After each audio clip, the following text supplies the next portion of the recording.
Today I've got something a little bit different, and that is because I've released my first ever perfume with another brand. Now this perfume is pretty cool because it's dark academia themed, so I don't know if you guys have watched any of those dark academia mixes online when you're studying or something like that. But this perfume is all based around the concepts of being in a dark library. So where did this perfume come from? I was contacted by a brand called Centrunk last year, and Centrunk are a pretty cool brand. They basically go and hire different indie perfumers and up-and-coming perfumers to create these scents for their brand. So currently what they're doing is they're making a new perfume every 3 months, one for each season. Then they give the perfumer a brief, so that's to do with the season, the theme, and a raw material which they select, and then ask them to make a perfume based around that. Centrunk got in contact with me and we had a little discussion, and we both decided that each other would be a good fit for the project.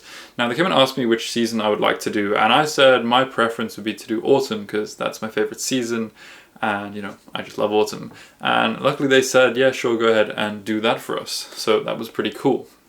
Now the way it worked was they basically commissioned me a one-time commission for the perfume, and they also gave me a voucher for some raw materials which I could purchase in order to kind of help make the perfume. The one thing was they were going to send me this specific raw material and I had to build the fragrance around that. So I opened up the brief and they wanted me to work with a raw material called Clary Amber. Now I had not heard of this before myself, but it's a raw material produced by a company called Bon2. And apparently what it is a natural isolate which comes from clary sage. So clary sage is a plant, it's kind of a herbal smell.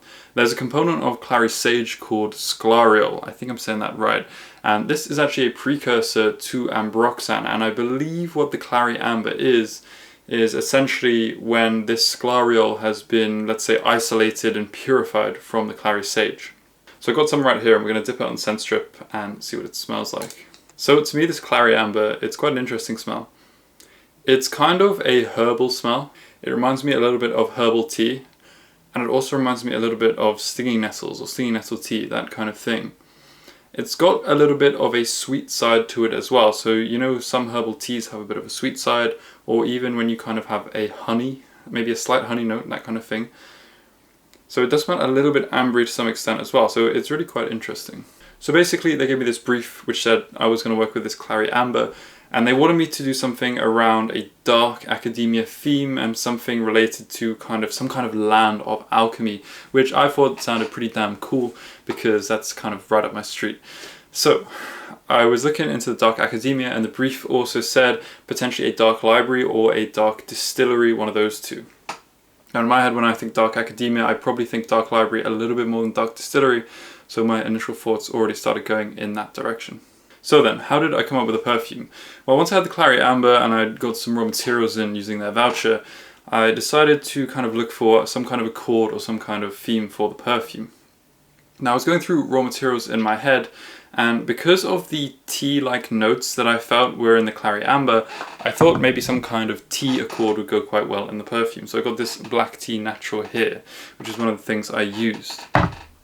Now, aside from that, when I thought of tea, I also thought, you know, maybe it would be a bit boring for it just to be plain tea. So why not some kind of Earl Grey tea? Because this is like a nice kind of, quite an elegant tea, maybe. I mean, maybe that's just some kind of false perception, but you know, Earl Grey tea is quite nice. And I used to have Earl Grey tea, so I think, you know, it's a nice smelling tea.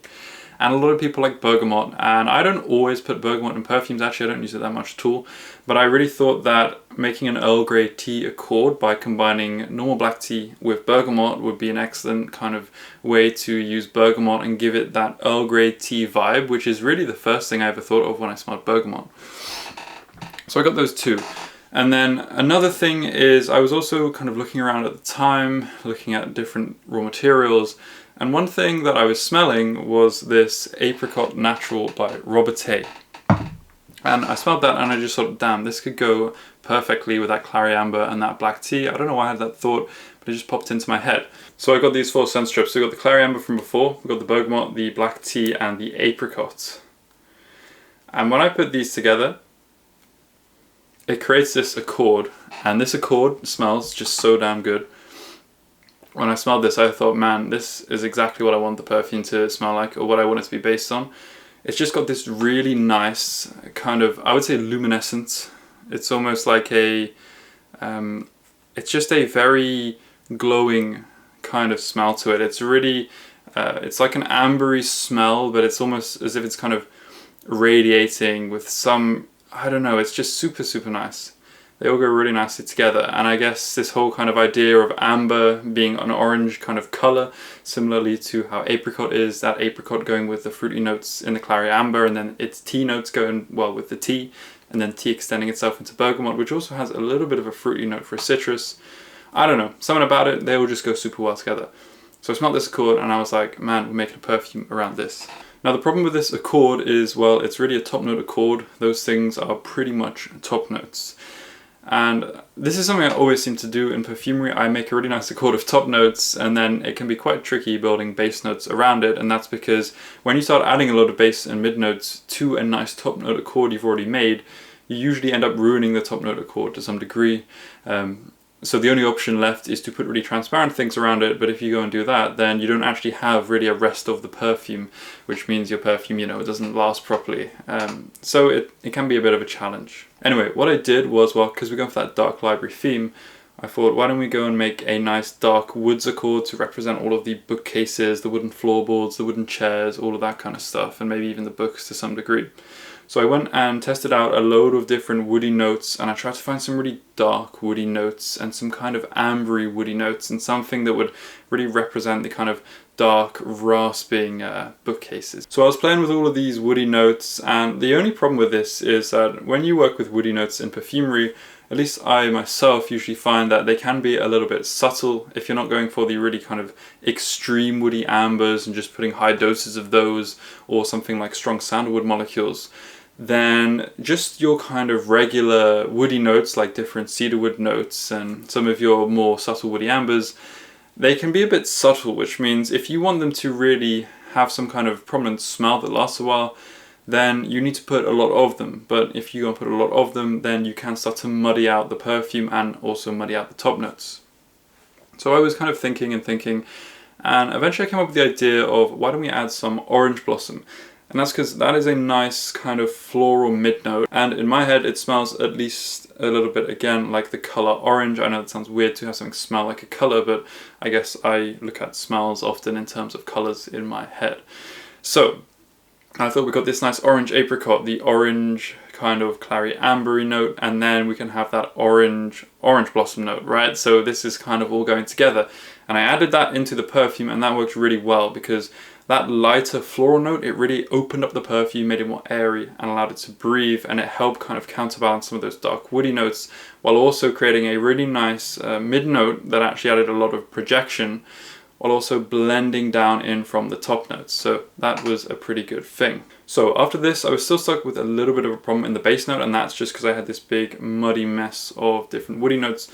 So I had to do quite a lot of trials and spend a lot of time investigating exactly which woody notes would be the best ones for the perfume. I tried a lot of different woody notes. I tried patchouli, I tried sandalwood, I tried vetiver, lots of different things.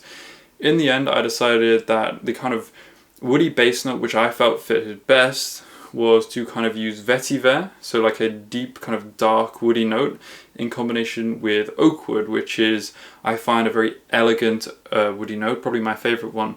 And to me that also really fit with the theme of these kind of wooden bookcases. So I had the vetiver and the oak wood, but I still felt it was missing something. And eventually I came up with the idea of leather. Now this made sense to me because leather is found, you know, kind of maybe on the chairs of some old style chairs, or some book bindings are even made out of leather. So you could imagine finding it in the dark library. So I thought maybe leather would work, and that note did quite well because it actually kind of linked into some of the fruity elements from the apricot somehow. And it kind of ended up making a nice note in the base, which was not just your plain old woody notes anymore, but it actually added an extra dimension.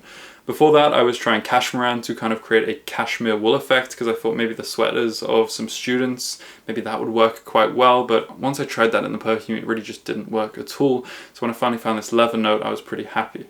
So after that, I've done somewhere between about 15 and 20 trials on top of all the trials for the individual accords. And at that point I felt it was time to send it back off to Centrunk. So I sent it to them, and luckily they seemed to quite like the perfume. The only thing they said was there were just a few little things, and one of those was that it smelled really kind of dark, apparently like if you're in a dark library but all the lights are off and you've just got a little candle, and they wanted it to be kind of opened out a bit more, so it was not quite so foreboding, let's say, a bit more of a warmer, glowing kind of side to things. So what we agreed to do was cut down on the woody notes and really take a big woody accord that I'd made and strip out a lot of the elements and just strip it down to its kind of very core minimalistic components. And then we kept those key woody notes of the vetiver and the oak wood. And that really kind of helped make the perfume a little bit cleaner, and it gave it space to breathe. The other thing we did was we actually removed the clary sage. So I didn't mention this before, but originally I'd actually gone and added clary sage to the perfume because I thought, well, this really blends well with the clary amber because it's, you know, I guess it's from clary sage, but it actually has that herbal smell, and it's just the same kind of herbal smell to some degree that clary sage has. So I thought, you know, that was like a nice accord, but I think having that herbal accord in there made the perfume maybe a little bit too niche, a little bit of an acquired taste, and that's just because those strongly herbal notes, I guess, you know, it's very rustic, and I think maybe you don't always want that in a perfume, and I can completely understand that. And, you know, honestly, I myself, you know, was actually very much in two minds about the clary sage. So having removed it, I was completely cool with that because I actually think we ended up with more of a cleaner, let's say more concise, kind of clarified concept. So that was pretty cool too. So that was the perfume itself. Now the other thing that I did alongside the perfume was the artwork. So Scentrunk have kindly sent me the artwork. I've actually got a card here because if you go and buy this perfume, you get a little artwork card. So this was the picture that I did for the perfume. Also the artwork card on the back has some cool things like the note breakdown, a little quote from me, a bit of the story about the perfume. And so this artwork, what I agreed with Scentrunk to do was to go and generate the artwork with AI. So I spent a lot of time, especially at the start of when I was composing the perfume, trying different AI image generations, and this was actually really good for the creative process because it allowed me to kind of co-create some of the accords and some of the harmonies of smells in my mind, alongside having a visual representation of this kind of dark library which we were constructing. So this is actually really good for me because I usually like to co-create a kind of aesthetic, or let's say a scenery, a scene, a landscape, that kind of thing for my perfumes. And doing that in combination with the smells, I think is probably one of my favorite ways to work, because it's almost like with the smells, you're tying in these concepts in your mind of this whole kind of scene and all of the smells which is kind of conjuring up. So that was kind of cool. So this scene particularly was my favorite one from all of the AI scenes that I generated, and this one actually took a lot of refinements. So even though it's one image, I probably spent like something like 30 different times just doing slight modifications on it just to make it as good as possible. And in the end, I think we landed on something quite nice. Obviously, when you do go and generate images with AI, at least at the moment in 2023, it's quite common to have little artifacts and things that don't quite make sense in the scene. So you can have a scene that looks pretty good, but then you've got like an upside down chair in the middle of it, or just something that doesn't make sense. So it does take a while to go and get a scene which every little bit is kind of just about right, because obviously, you know, you might go and have one where you've got a floating candle and then another one fixes that, but instead the windows now don't line up with the walls anymore, right? So went and did a bit of that, got some really nice scenes, and also got some other AI images which are pretty cool based around the same concepts of this apricot, this tea, and they weren't actually used in the end, but it helped me kind of do the world building in my head. So the idea that I had for this perfume essentially was that imagine you're like a student in a dark library and it's kind of like a school of magic, and I thought maybe the dark library could be this hidden library, maybe you get there through a secret door, something like that, and only certain students actually end up kind of exploring enough into the depths of the academy to find like this old dusty corridor where you can get to this dark library, and inside there you've got all of these kind of like dark secret tomes that most of the other students never see, and these students, they go find their own kind of peace and solace in this dark library, studying all of this kind of forbidden magic. And I just thought this would be a cool idea. So I also thought maybe there's kind of a lot of overgrowth of all these herbs down the ceiling, because it's kind of a bit of a, you know, it's a bit of a forgotten place, so it's kind of overgrowing a bit, and that's where the clary amber could fit in, because you got the smell of those herbs kind of crawling down from the ceiling, mixed with the tea smell that the students bought to kind of sip on the tea when they're studying. You've got the leather on the chair. You've got all of the kind of dark woods making up the the bookcases and the floor. And then maybe the students got an apricot with them or something like that as well. So I thought, this is the concept of the perfume. And then the orange blossom, well, I don't really know. Maybe that's just the smell of the magic or something. I didn't get that far. But that's the overall concept. So I thought, yeah, that's pretty damn cool. Anyway, this was released last week, and also Centrunk very kindly sent me my own bottles of the perfume, which is actually really nice because when you go and work on a big project like this, it feels really nice to have kind of your own creation in your hands. At the end of it, obviously I've got my own kind of little sample vial one, which I created in a little tiny bottle, but obviously it feels a lot nicer to have the complete product. So here it is. This is the 100ml one, and they've actually got some really nice packaging, right? It's in a little tube. And you can open it up and the perfume comes right out. Now, I didn't actually know the color of the perfume before, but the color turned out really cool because it's this kind of ambery color, which is exactly the color that I would imagine it to be, based on all of the kind of AI imagery we were looking at and the kind of idea of this kind of amber luminescent magic, shining out through this dark library. And they've also got a really nice kind of walnut cap, which I think is a nice touch because that to me also feels like the dark library. So yeah, what does it smell like? That is the question. So to me, my favorite part of this perfume is probably kind of the opening to mid-note area of it.